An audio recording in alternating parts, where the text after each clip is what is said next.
안녕하세요, 구독자 여러분. 구독과 좋아요는 채널 운영에 큰 힘이 됩니다. 안녕하세요. 저는 미국에 살고 있는 40대 주부입니다. 사실 저는 영어도 잘 못하고 그렇게 사교적인 성격도 아닙니다. 다들 저를 보면 한국이 그립지 않냐고 미국 살기가 힘들겠다고들 하시는데 그렇지 않아요. 저는 무슨 일이 있어도 한국에 돌아가고 싶지 않답니다. 바로 한국에 있는 시모 때문이에요. 시모와 저 사이의 악연은 10년 전으로 거슬러 올라간답니다. 우리 엄마랑 같이 살기로 해줘서 고마워. 아니야. 자기가 장남이기도 하고 어머님 연세가 있으시잖아. 어떻게 보면 당연히 할 일을 하는 것뿐인데. 우리 엄마지만 솔직히 걱정이 많아. 자기한테 다 말할 수 없지만 자잘한 사건 사고들이 많았거든. 사건 사고 없는 집안이 어딨어. 다들 그러면서 사는 거지. 엄마가 약간 돈 개념이 희박해서 이제 우리랑 사니까 별일이야 없겠지만 지금까지 아파트 한 채는 남겨놓고 있는 게 신기할 정도라니까. 그 정도면 대단하신 거지. 어머님 지금까지 열심히 사셨어. 사실 이건 우리끼리 얘긴데 우리가 엄마 모시게 되면 그 아파트는 우리한테 증여해 주신다고 하셨어. 사실 기대는 별로 안 하지만 말야. 기대를 안 한다니. 그게 무슨 뜻이야? 어쨌든 나도 동생이 있잖아. 우리 엄마가 사실 내 동생을 더 좋아하거든. 그래서 말로는 그 아파트 우리 준다고 해도 나중에 어떻게 될지는 모르겠어서 하는 말이야. 그래. 사실 나도 별 기대는 안 해. 그런 거 바라고 어머님 모시겠다고 한 것도 아니고.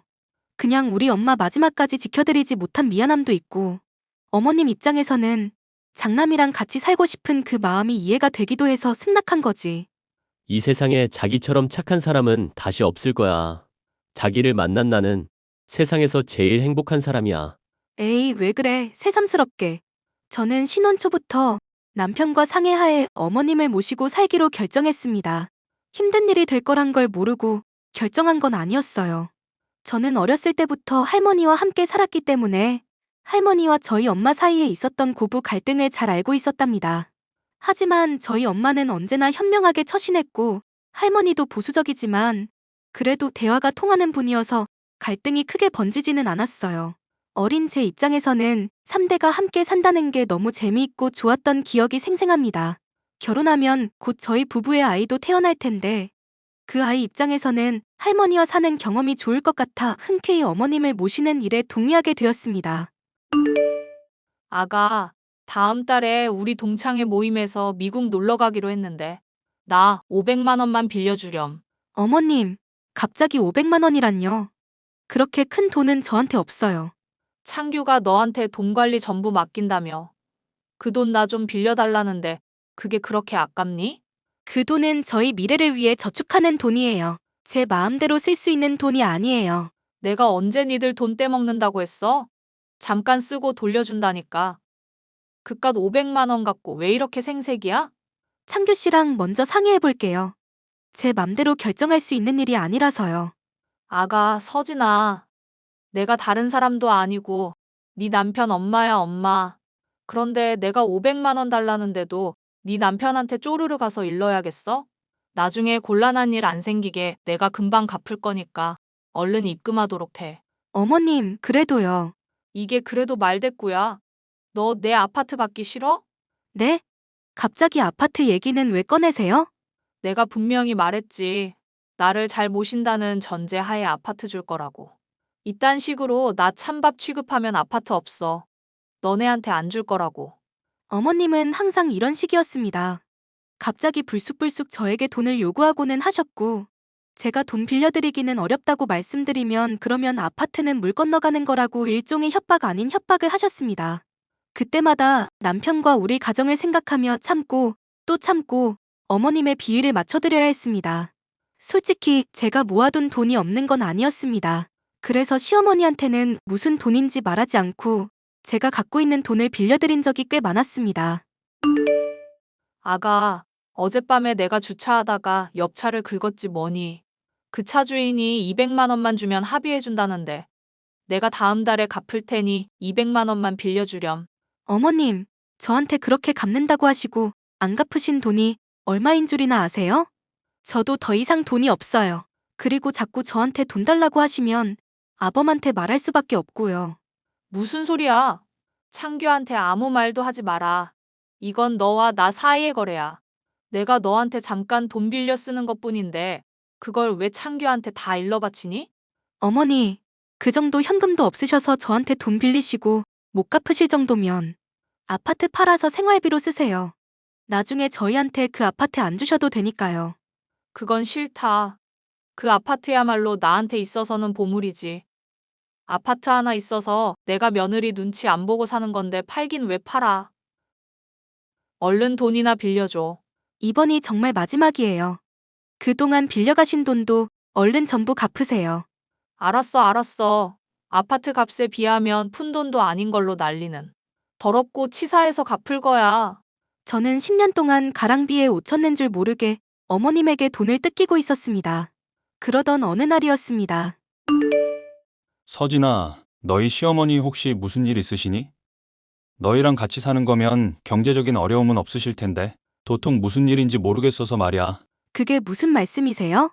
오늘 갑자기 연락 와서는 급한 일이 있어서 그런데 1억만 빌려달라는 거야.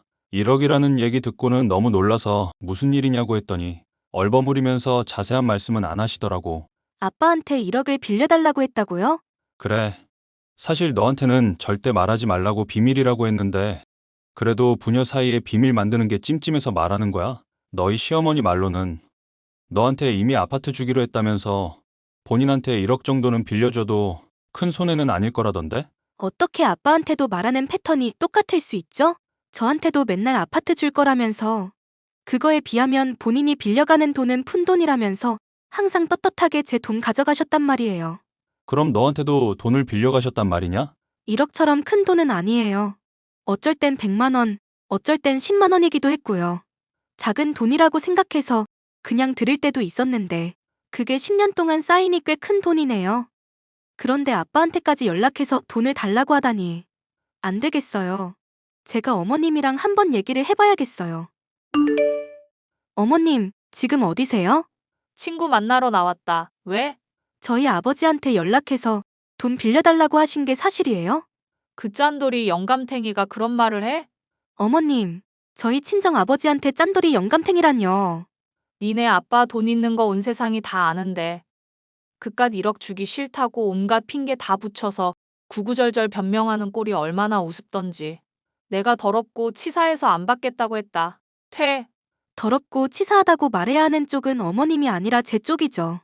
그동안 저한테도 그렇게 돈 뜯어가시더니 이번에는 저희 아빠한테 돈 달라고 한 것부터가 잘못이잖아요. 됐고 긴 말 하기 싫다. 나 너네 집에서 나갈 거야. 네? 그러니까 아파트는 없는 줄 알아. 네가 하는 거 봐서 넘겨주려고 했더니 너는 안 되겠어. 나 우리 둘째 진균의 집에 가서 살 거다. 도련님 결혼도 안 하셔서 같이 살기 어렵다고 하셨잖아요. 진규 곧 결혼할 거다. 너보다 참하고 예쁜 애랑. 그러니까 넌 이제 필요 없어. 아파트 받겠다는 기대 접고 넌 그냥 꺼지라는 소리다. 알고 보니 도련님이 결혼할 여자를 데려왔는데 어머님은 자신과 함께 살면 아파트를 주겠다고 말하며 합가를 권유했다는 겁니다.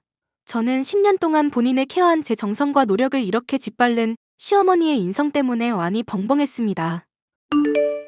서진아, 지금부터 아빠가 하는 말 너무 기분 나쁘게 듣지 말아라. 네, 무슨 말씀이신데요? 너희 시어머니 아무래도 네가 생각하는 것만큼 정상적인 분은 아닌 것 같구나. 그 아파트 말야 사실은 있지도 않은 거였어. 네? 자세하게 좀 말씀해 주세요. 아빠가 아는 사람 시켜서 조사를 좀 해봤더니 너랑 같이 살고 나서 5년 후에 아파트는 팔아치웠다는구나. 뭐라고요? 그럼 그 돈이 다 어디로 간 거예요? 저한테는 맨날 돈 없다고 하면서 자꾸 돈 빌려달란 얘기 뿐이었단 말이에요. 맨날 친구들 만나면서 호캉스하고 골프 치는데 거의 다 탕진했다는구나. 그래놓고는 너한테 아파트 주겠다는 말로 협박하는 거였어.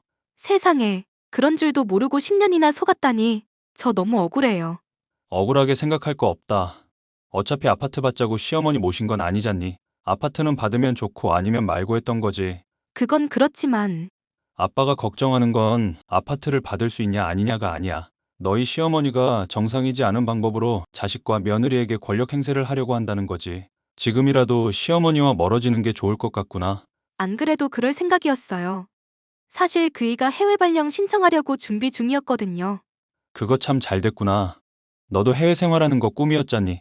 어머님 때문에 거의 포기할 뻔했는데 이렇게 어머님 쪽에서 먼저 제 뒤통수를 때려주니 고맙다고 해야 할지도 모르겠네요. 아빠는 언제나 우리 딸 편이야. 아빠와의 대화를 통해 저희 시모가 어떤 인간인지 알고 나자 저는 배신감 때문에 몸이 떨릴 지경이었습니다. 그때 예비 동서에게서 연락이 왔습니다. 형님, 저예요. 제가 연락드려서 기분 나쁘신 건 아니시죠? 동서, 왜 그런 생각을 해? 내가 기분 나쁠 이유가 전혀 없잖아. 아파트 때문에 그러죠. 저 때문에 괜히 형님이 어머님 아파트 못 받게 된 걸까봐 제가 형님 볼낯이 없는걸요. 그 아파트? 그 아파트에 관해서라면 나도 할 말이 많지. 사실은 아파트뿐만이 아니에요. 시어머니가 5년 동안 자기 모시면 전 재산 주시겠대요. 부럽죠? 전 재산? 그 노인네가 무슨 재산이 있다고? 형님 모르셨어요? 어머님, 현금으로 10억 정도 있으시다던데. 모르셨구나.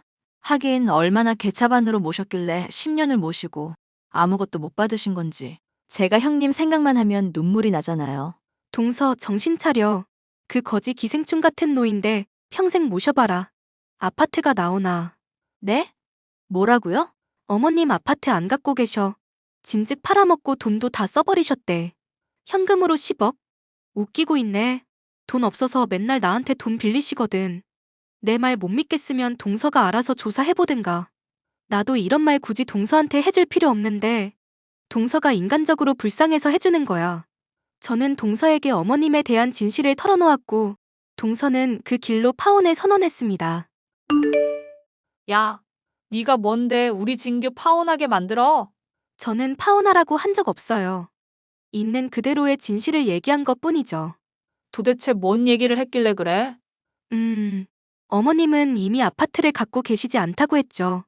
현금 자산 10억도 다 뻥이라고요. 야, 네가 뭔데 남의 재산에 대해 떠들고 다녀. 네가 나에 대해 얼마나 안다고. 며느리면 며느리답게 조신하게 처박혀 있을 일이지. 왜 주둥이를 나불거려서 우리 아들 파혼을 시켜? 저 이제 어머님 며느리 아니에요. 어머님한테 돈 받아야 하는 채권자라고요. 내가 갚는다고 했잖아. 곧 갚을 거야. 그 얘기만 10년째예요. 그동안 어머님이 저한테 돈 빌려가신 거 그이한테도 다 말했으니 그렇게 아세요. 뭐라고? 우리 아들한테만은 말하지 말아달라고 내가 그렇게 신신당부했잖아. 어머님도 약속 안 지키면서 왜 저한테만 화를 내시는 건지 모르겠어요. 아참, 그이 해외 발령 신청서 냈어요. 저희 미국 갈 거예요. 잠깐만.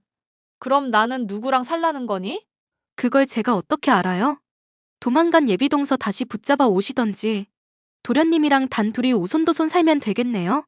어쨌든 저랑 아범은 더 이상 어머님이랑 같이 살 수 없으니 그렇게 아시면 될 것 같네요. 아가, 아파트에 대해 거짓말한 건 미안하게 생각해. 그래도 끝까지 나 책임지겠다는 약속은 지켜야 하는 거잖니. 싫은데요? 저도 이제 약속 안 지키고 막 살 거예요. 그렇게 저는 어머님께 작별을 구하고 남편과 아들과 함께 미국으로 왔습니다. 그렇게 시작된 미국 생활이 5년째. 남편은 시모랑 같이 안 사니 숨통이 트이는 것 같다며 아예 영구 이민까지 계획 중이랍니다. 저도 대찬성이고요. 제 사연을 들으시는 분들은 제가 왜 한국에 들어가고 싶지 않아 하는지 이해를 하셨을 거라고 생각합니다. 그동안 주변 교민들에게도 터놓지 못했던 이야기를 여기에 들려드리고 나니 속이 후련하네요. 저의 긴 이야기를 들어주셔서 정말 감사합니다.